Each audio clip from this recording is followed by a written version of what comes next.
Hi, it's Maria from Still Dreaming Homestead. Glad to be back with you this evening.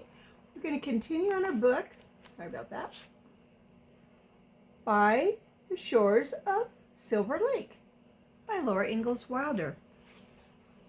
So we've seen quite a few changes happen for them now that they're out on a big mining camp. But the mining camp won't be there forever, so let's see what happens now. Cold in my room.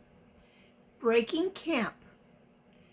Now, all the vast low earth rippled softly in the gentle colors under the faded sky. Grasses were golden stemmed, not green anymore. And over the prairie they spread a coveret of buff and tan. That's like a blanket. And warm brownish gray. Only the sloughs were darker with green. The birds were fewer and hurrying. Often at sunset a long flock talked anxiously high above the silver lake, and instead of sinking to eat and rest on the water that must have tempted them so much, the tired leader fell back. Another took his place, and they went on flying southward. Winter's cold was not far behind them, and they could not pause to rest. In the frosty mornings and the chilly evenings when they went to milk the cows, Laura and Lena wore shawls, snug over their heads and pinned under their chins. Their bare legs were cold and the wind nipped their noses, but they squatted down to milk the warm cows. When they squatted down to milk the warm cows, the shawls covered them cozily, and their feet warmed under them, and they sang while they milked. "Where are you going, my pretty maid? I'm a-goin' milkin'," she said. "May I go with you, my pretty maid?" "Yes, oh yes, if you please, kind sir," she said. "What is your fortune, my pretty maid?" "My face is my fortune, sir," she said. "Then I can't marry you, my pretty maid." "Nobody asked you, sir," she said. "Well, I guess we won't be seeing each other again for a long time," Lena said one evening. The grading job at Silver Lake was nearly finished. Next morning early, Lena and Jen and Aunt Dorca were leaving. They were going away before sun up because they were getting away with 3 big wagon loads of goods from the company store. They would not tell anybody where they were going for fear the company would catch them. "I wish we had time to ride the black ponies again," Laura said. "Gosh," Lena spoke with the word boldly. "I'm glad this summer's over. I hate houses." She swung the milk pail and chanted, "No more cooking, no more dishes, no more washing, no more scrubbing. Whoopee!" Then she said, "Well, goodbye. I guess you're going to stay right here as long as you live." "I guess so," said Laura miserably. She was sure that Lena was going out west, maybe even to Oregon. "Well, goodbye." Next morning, Laura milked the lone cow by her lonely self. Aunt Dorca had driven away with a load of oats from the feed room. Lena had driven a wagon load of goods from the store, and Jen still another big load of scrapers and plows. Uncle Hi would follow them as soon as he settled with the company. "I guess Hi's debt is big enough with this time, with all those goods charged to him," Pa said. "Shouldn't you have stopped it, Charles?" Ma worried. "It's not my lookout," said Pa. "My orders were to let the contractor take anything he wanted and charge it to him." "Oh, come on, Carolyn. It wasn't stealing. Hi hasn't got away with more than's due him for his work here, and at the camp of Sinks. The company cheated him there, and he's got even here. That's all there is to it. Well, Ma sighed, I'm glad these camps are gone. I'll be glad when these camps are gone and we're settled again. Every day the camp was noisy with men drawing their last pay and leaving. And this is what it looked like when Pa was helping the men get their last money.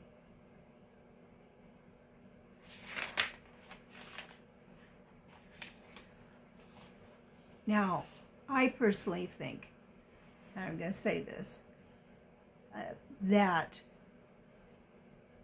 was stealing. And I don't believe in stealing. I don't believe in being cheated either. But there should have been a better way to fix that.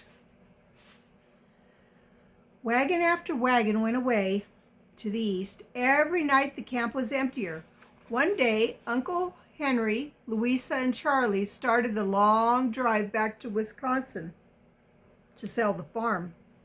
The boarding shanty and the bunkhouse were deserted. The store was empty, and Pa was only waiting till the company man came to check his bookkeeping. We'll have to go east somewhere to spend the winter, he said to Ma. This shanty's too thin for zero weather, even if the company let us stay in it, and even if we had any coal.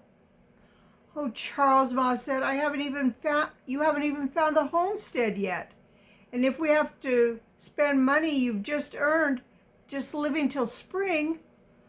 I know, but what can we do, said Pa. I can find the homestead all right before we leave and file on it next spring. Maybe next summer I'll get a job to live on and pay for the lumber to build us a shanty. I could make us a sod shanty, but even so, it will take all we've got to live until spring. With the prices of supplies out here so high and the coal. No, we'd better go east for the winter. It was so hard to get ahead. Laura tried to cheer up, but she couldn't. She did not want to go back east again. She hated to leave Silver Lake to go east. They had gone as far as Silver Lake, and she wanted to hang on there, not to be pushed back. But if they must be, they must. Next spring they could start again. It would do no good to complain. Don't you feel well, Laura? Ma asked. Oh, yes, Ma, she answered. But she felt so heavy and dark that trying to be cheerful only made her feel more miserable. The company man had come to check Pa's bookkeeping, and the last wagons from the west were going by. Even the lake was almost empty of birds, and the sky was bare, except for one hurrying streak of flyers. Ma and Laura mended the wagon cover and baked bread for the long drive. That evening, Pa came whistling from the store and blew into the shanty like a breeze. How'd you like to stay here all winter, Carolyn? He sang out. In the surveyor's house. Oh, Pa, can we? Laura cried. You bet we can, said Pa, if your Ma wants to. It's a good, sound, weather-tight house, Carolyn. The head surveyor was at the store just now, and he says they thought they had to stay, and had laid in coal and provisions enough to last them through. But if I'll take charge and be responsible for the company tools till spring, they'll go out for winter. The company man agreed. There's flour and beans, salt pork and potatoes, and even some canned stuff, he told me. And coal. We can have the whole of it for nothing, just for staying out here this winter. We can use the stable for the cow and the team. I told him I'd let him know early tomorrow morning. What do you say, Carolyn? They all looked at Ma and waited. Laura could hardly keep still in the excitement. To stay at Silver Lake and not go back east after all? Ma was disappointed. She had been wanting to go back to the settled country, but she said, It does seem provincial, Charles. That means that it was provided for them. The Lord provided. There's coal, you say? I wouldn't think of staying without it, said Pa. But the coal's there. Well, supper's on the table, said Ma. Wash up and eat before it gets cold. It does look like a good chance, Charles. At supper they talked of nothing else. It would be pleasant to live in a snug house. The shanty was cold, with the wind blowing through the cracks through the door, even though the door was shut and the fire was in the stove. Don't it make you feel rich? Laura began. Doesn't, said Ma. Doesn't it make you feel rich? Ma, just to think of the whole winter's provisions laid in already, she said. Not a penny going out till spring, said Pa. Yes, Laura, it does, Ma smiled. You're right, Charles. Of course we must stay. Well, I don't know, Carolyn, Pa said. In some ways, maybe we'd better not. So far as I know, we won't have a neighbor nearer than Brookings. That's 60 miles. If anything happened, a knock at the door startled them all.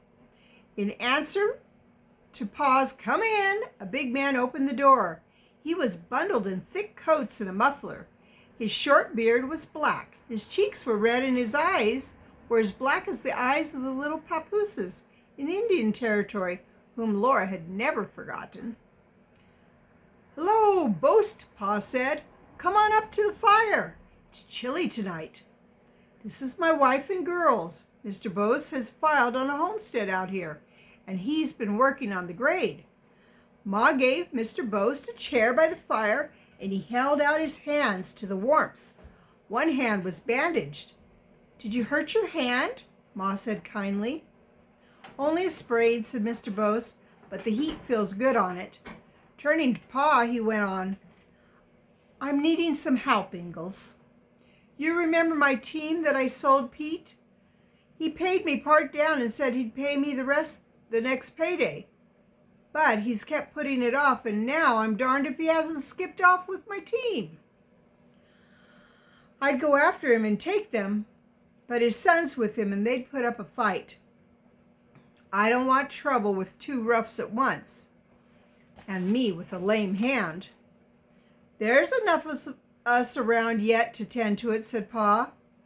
I don't mean that, said Mr. Bose. I don't want any trouble. Then just where do I come in? Pa said. I was thinking, there's no law out here, no way to collect a debt, no officers, not even a county. But maybe Pete don't know that. Oh, said Pa. You want me to make out some papers to serve on him? I got a man that'll act like he's the sheriff and serve them, Mr. Bose said. His eyes twinkled as much as Pa's, but the twinkles were not alike. Mr. Bose's eyes twinkled small and black. Pa's twinkled white and blue. Pa laughed out loud and slapped his knee. What a joke. Lucky I've got some legal cap left. I'll make out your papers, Boast. You go get the sheriff. Sorry, I bumped the stand. Mrs. Boast hurried away while Ma and Laura hastily cleared the table. Pa squared up to it and wrote on a large sheet of paper, red line down the sides. There, he said finally, that looks important, and finished just in time. Mr. Boast was knocking at the door. Another man was with him, wrapped in a big overcoat. A cap pulled low over his eyes and a muffler wrapped around his neck and across his mouth. Here you are, Sheriff, Pa said to him. Serve this right of attachment and bring the team or the money, dead or alive, with costs of this suit at law. Their laughter seemed to shake the shanty. Pa looked up at the cap and muffler that hid the man's face. Lucky for you it's a cold night, Sheriff, he said. When the two men shut the door behind them and Pa stopped laughing, he said to Ma, that was the head surveyor, or I'll eat my hat. He slapped his thigh and roared again. In the night, Mr. Boast's voice and pause woke Laura. At the door, Mr. Boast was saying, "I saw your light and stopped to tell you it worked." Pete was so scared he'd have turned over the money and the team both. That crook's got reason to be scared of the law. Here are your costs, Ingles. The surveyor wouldn't take any. He said it was the fun of it more than getting paid. You keep his share, said Pa. I'll take mine. The dignity of the court must be upheld. When Mr. Boast laughed, Laura and Mary and Carrie and Ma all burst out laughing. They couldn't help it. Pa's laugh was like great bells ringing, and it made you feel warm and happy. Mr. Boast's laugh made everyone laugh. "Hush, or you'll wake Grace," Ma said. "What's the joke?" Carrie asked. She had been asleep and had only heard Mr. Boast laugh. "What are you laughing at?" Mary asked her. "Mr. Boast laughs tickles," Carrie said. In the morning, Mr. Boast came to breakfast. The camp was gone, and there was nowhere else to eat. The surveyors started east that morning in their buggy, and the last teamster passed. Mr. Boast was the last man to go. He had to wait until his hand was better so he could drive his team. His hand was worse that morning because it had been chilled in the night. But he started east anyway.